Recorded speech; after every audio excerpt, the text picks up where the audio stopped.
Hey everybody, it's Pastor Megan and I'm here at Grace Lutheran and I have a special guest with me today. Hello, everyone. My name is Brian Falduto. I'm so excited to be here. I'm so excited that you're joining us.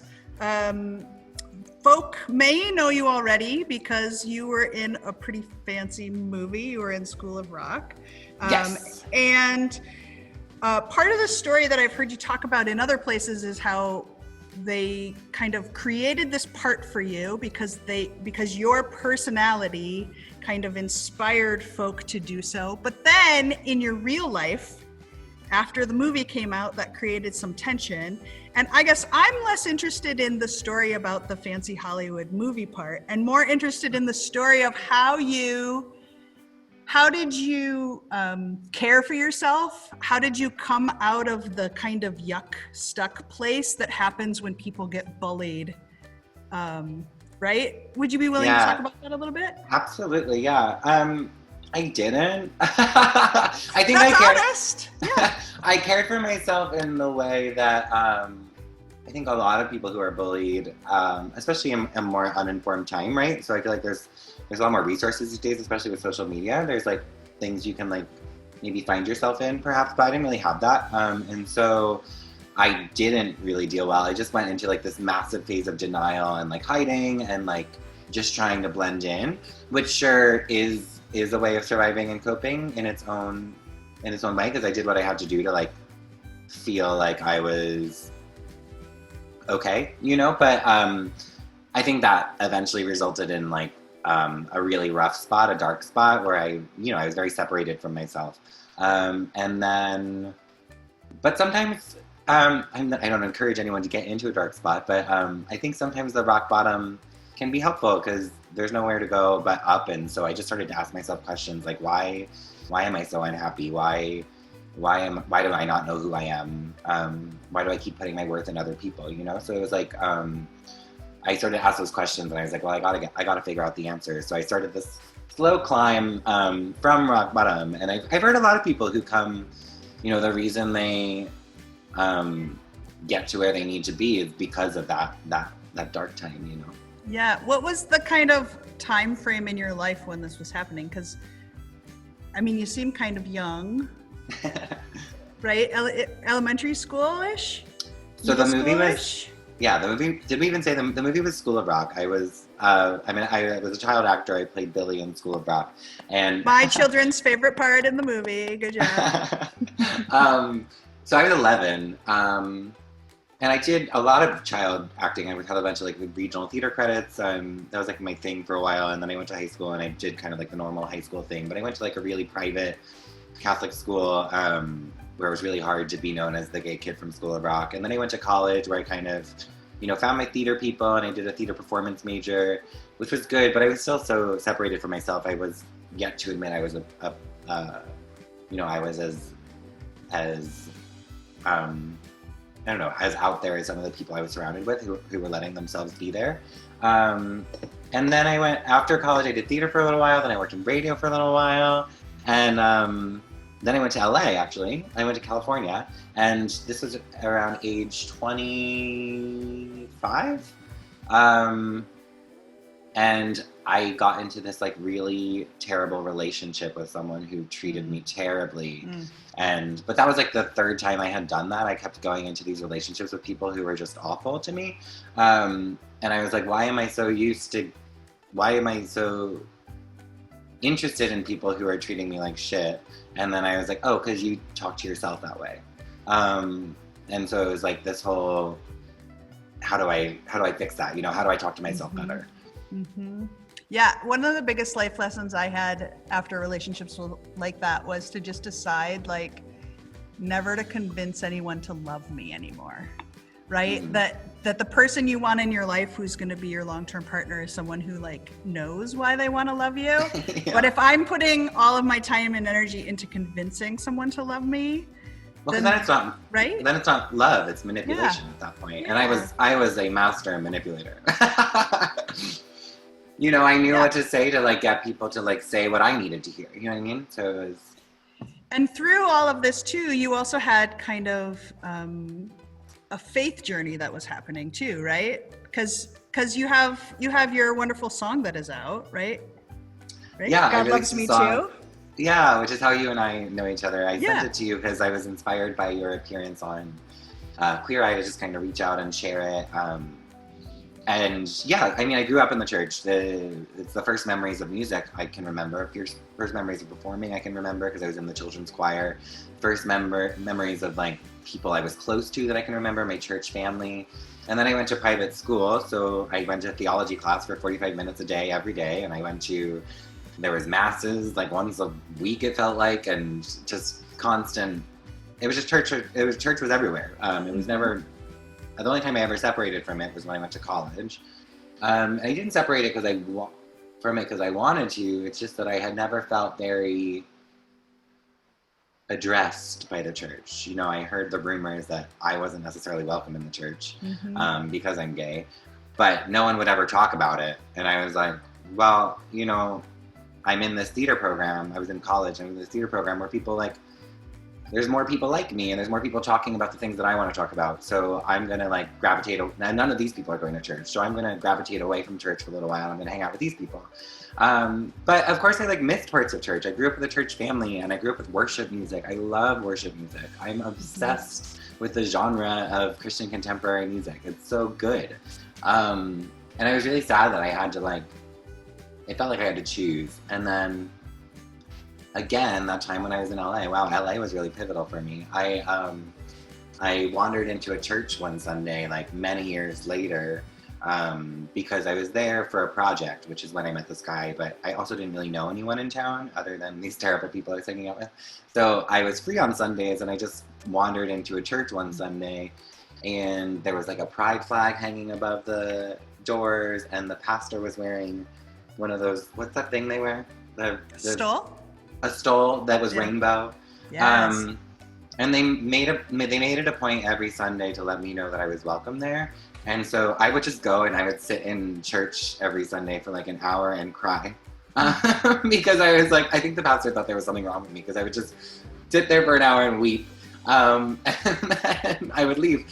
And then, you know, eventually I like got used to it. And I was like, oh wow, I'm accepted here and it feels good. And then I was like, oh, there's someone that doesn't know that this exists yet, you know? Yeah. And that gave me the inspiration for the song because I was like, there's a little me in a church somewhere who doesn't know that like they're going to be able to sit here one day and feel like super loved, you know? Yeah. Well, that was my favorite part about your song is like there are people who write songs about things that like maybe just are like because they think maybe that's a cultural tide moment. But for me, it was like really clear that you were singing from the perspective of someone who actually sits in a pew every once in a while, right? Because the way that you put Here I Am, Lord, the hymn into the song, that for me is a song that was always sung at these big worship services that are about calling people to be a pastor, like big worship services, like it's a festival Sunday kind of song.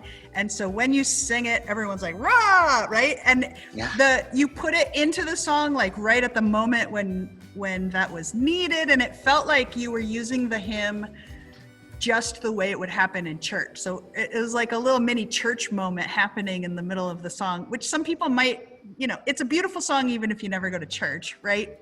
But for those who really do go to church, it was like, oh, you got us, right? And I told you earlier, every time the hymn starts going, I ugly cry in the middle of it. How did it come to you to kind of mix the song with this hymn? It was just like a click moment. I mean, that song, all of my best songs happen this way. I wrote it in like 20, 30 minutes because I came home from church and I just felt so inspired by like what I was feeling. And I had just this click moment where I was getting to what felt like needed to be a climactic point in the song. And I was like, what do I do here? What do I do here? And then I remembered that I mentioned I went to a private high school and I was in the choir, and every mass, the choir would open the service with Here I Am, Lord, like almost every service. And I always remember coming to hate the hymn for a little while because of how often we sang it, but just like from a repetitious standpoint. But I was also like, oh wow, this would be a real like a real slap in the face for me for everything that I've been to, taking this song and turning it on its head and being like, no, here I am, Lord. You know what I mean? Yeah. Like, not presented the way people wanted to present me, but presenting myself just as I am, you know? So it was like I was psyched that I thought of that, honestly. I love that, because it's like you made the song about people having permission to like be their full, honest, like naked self in front of God. And I think there's something really pastoral about that. That I just think is really beautiful, because what a lot of people don't know is before people come out to their families, before people come out to their friends, before they come out to their church, they have this moment where they have to come out to themselves, and maybe that includes their higher power, but maybe it includes whatever they have faith in or their ethos. And so that really captured that like personal individual process that people go through even before they take that next step of inviting community in. It's really wonderful. I mean, I had many nights like that with God, and I actually didn't even remember. You shut these things out. I didn't even remember them until I released the song, and I started to get messages from people like, "I pray every night that I can change," and I was like, "Oh my God, I did that too."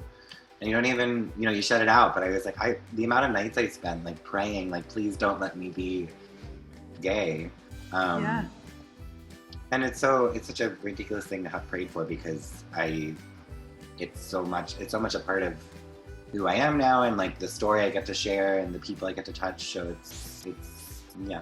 I'm glad he didn't listen on that one. Thank you. Yeah. Never answer that prayer. It's a great one to have just kind of go. I kind of have been thinking a lot lately, particularly because we're in the middle of this pandemic and because I have the honor of talking to a life coach, right?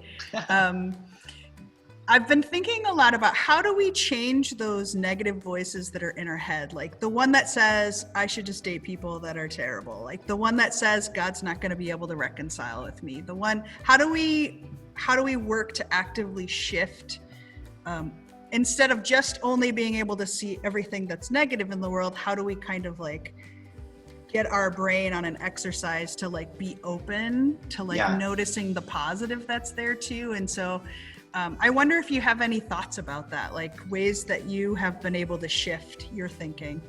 Yeah, for sure. I, as I mentioned, I was kind of in that place where I was like, well, how do you talk to yourself better? And I was like, I don't know. And I got really curious about what that process is like, what that healing process is like, because I had never really been talked to about it or told about it. I had heard of like the words mindfulness and like, I knew it was out there, but I was like, well, let me look into it a little bit more. And then I think what happens with this replacing of narratives is actually really cool, right? Because I just had negative narrative after negative narrative, right? But then I read like a book, for example. I read The Velvet Rage, which is a book about toxic shame in the gay community. And it talks a little bit about what it takes to heal shame, right? And so I was like, well, let me try it. And I think what's really cool about these resources that you uncover is that like once you flip over one stone and like look under what's underneath it, you find like a bunch of other small stones, and then you start flipping all those over, and then you like find, and like there ends up being a ton of resources out there available to you to like reverse those negatives. But when you're in the hurricane of those negatives, it becomes really hard to see out from underneath all those rocks, right? So it's like, how do I start to turn over rocks? And so it really is as simple as like just starting to turn over that one rock. Like when I coach clients, for example, say they have like a goal they're working towards, and they like have this narrative that says that they can't get there because they're not good enough, or like blah, blah, blah, blah, blah. Sometimes just something as simple as like setting a reminder on your phone, like I am good enough, that goes off every day at noon, and every day at noon you have to read it. Like, from a psychological standpoint, like there's a lot of studies out there that just even saying that to yourself once a day, like if you looked back on a lifetime of 25 years of not saying that to yourself, think of how impactful it could be if like once a day you introduce this sentence that you've never said to yourself before, that like is probably a lot more true than this I'm not good enough, right?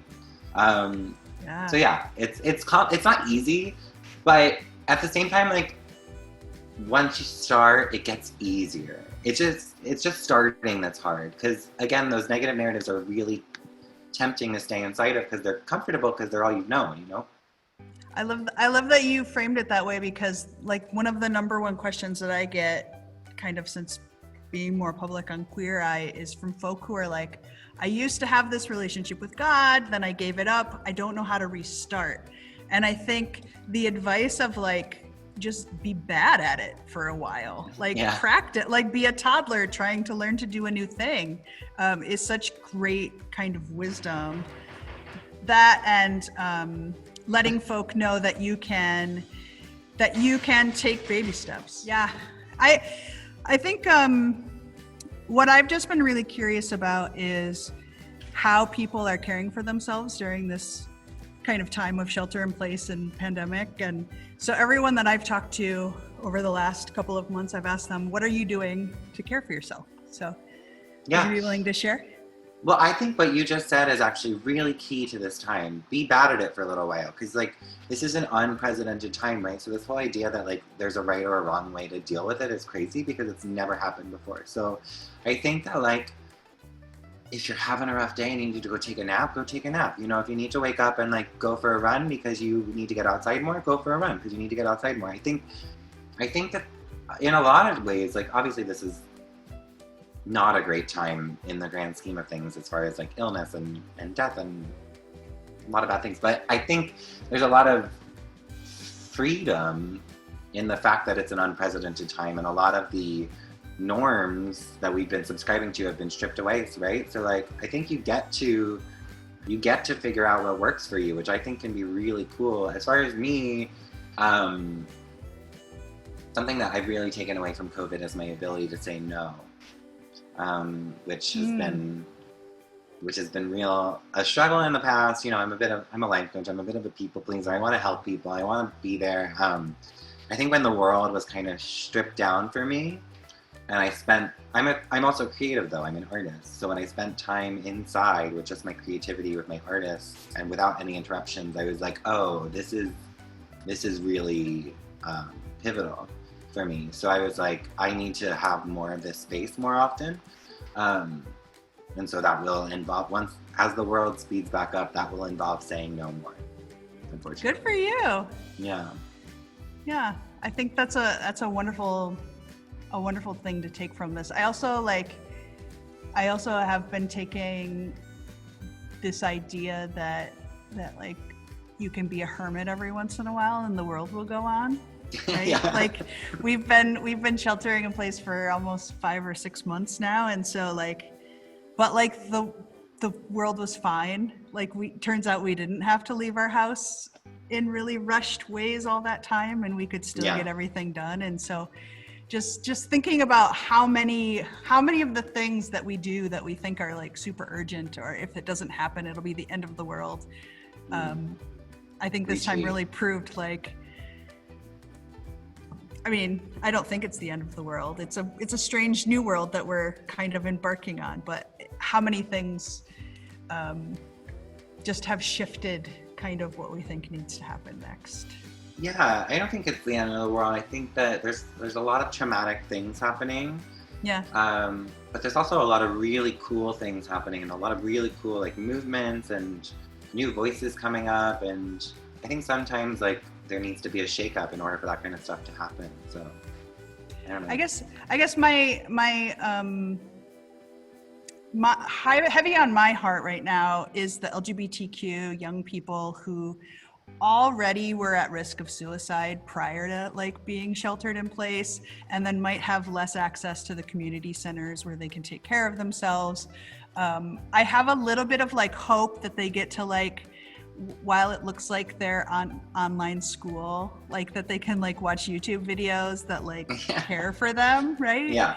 And so like, if we imagined a world where these youth happen upon this video and are still watching it this far in, like what kind of words of support and hope do you have for folk who are feeling like they're right in the midst of that mucky, dark bottom place, who maybe just need the ability to make it through today so that they can make it through next week? Yeah.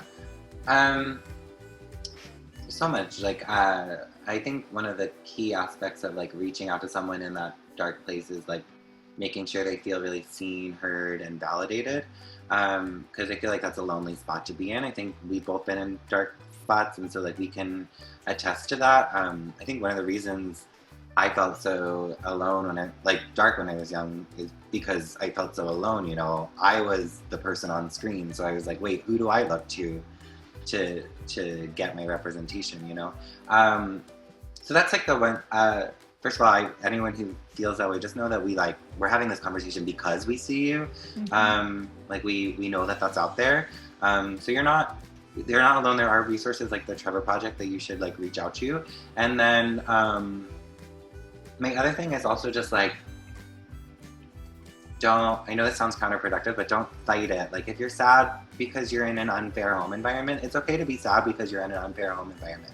What do you do with that sadness? Like, are you going to bring it with you on your healing journey? You know, when you get out of that home environment, like, I think our sad times have led to our happiest times. So I think that there's something that comes with the acceptance of your journey as it is that can actually be a little freeing, as hard as that is to do. I know it's not easy, but try and talk to someone about it and try and get to that spot if you can.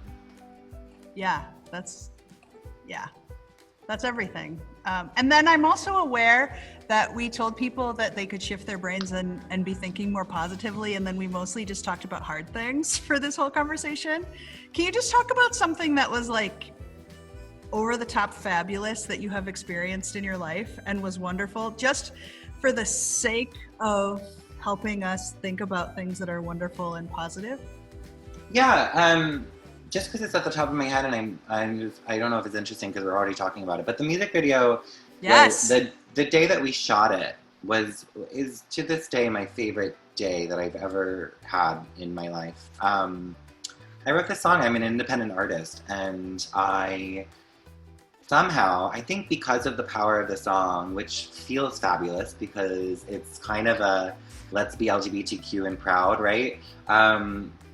Because of the message of the song, I was able to get like funding for it. I was able to get this beautiful church donated to shoot the music video in. And on the day of the shoot, I showed up and I was able to get like over 90 people to volunteer their time for a 13-hour shoot day. Wow. To create this beautiful product. And I was the only instigator of that. And, you know, I'm an independent artist. So I've had a lot of self-started projects, and, you know, sometimes the enthusiasm ranges, you know, sometimes it's not as enthusiastic. So it just felt like a really cool moment for me. I remember going to sleep with just like the biggest smile that night, because I was like, wow, we really just like created something out of nothing just because we care about the people who need to hear this song. So it was cool.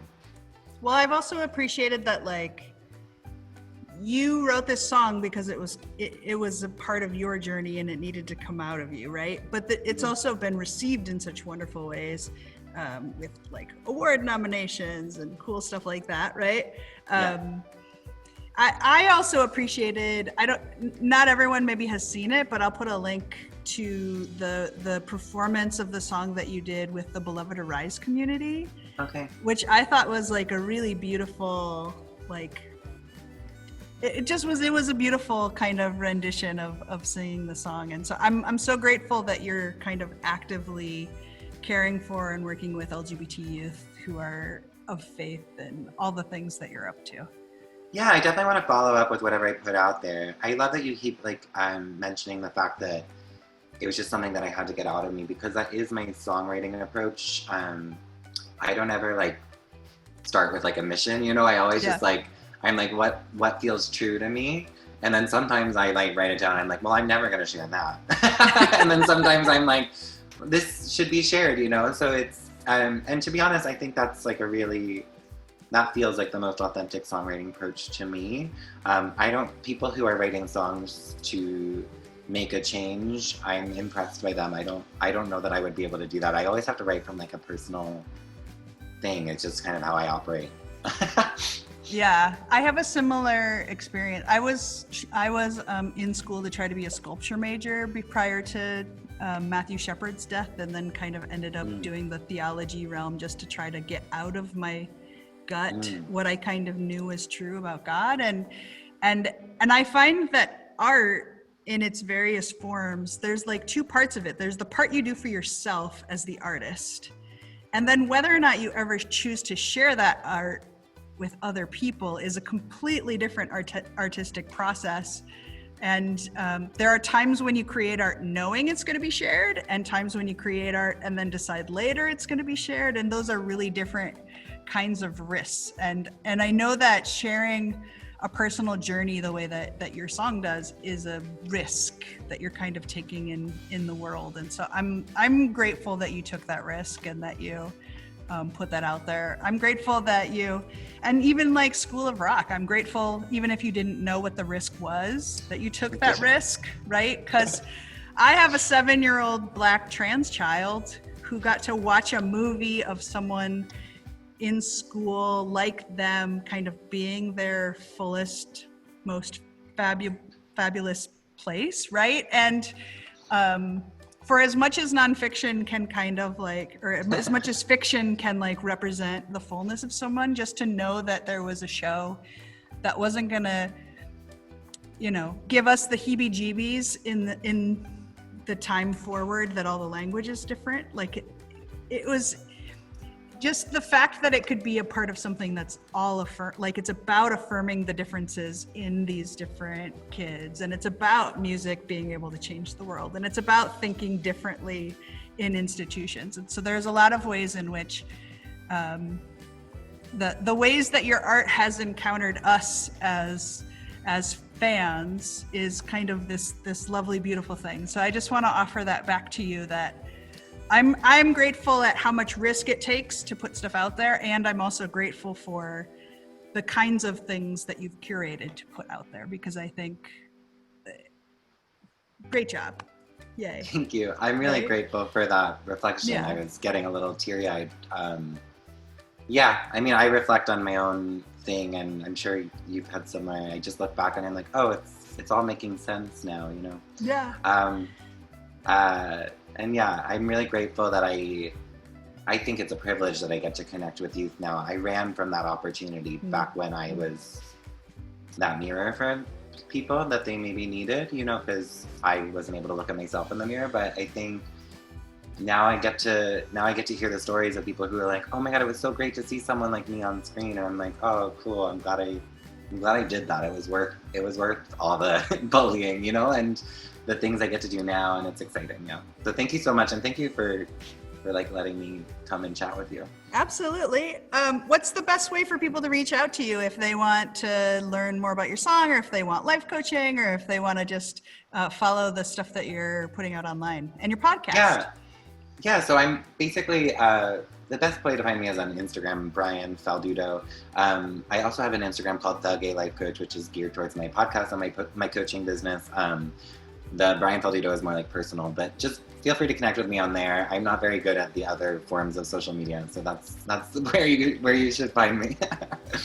That's awesome. Well, thank you for sharing time with us. I'm honored that you would share a little bit of your story and be with Oh man, no, thank you. You're amazing. So thanks. We love each other. It's true. All right. Bye, everyone. Take care. Bye.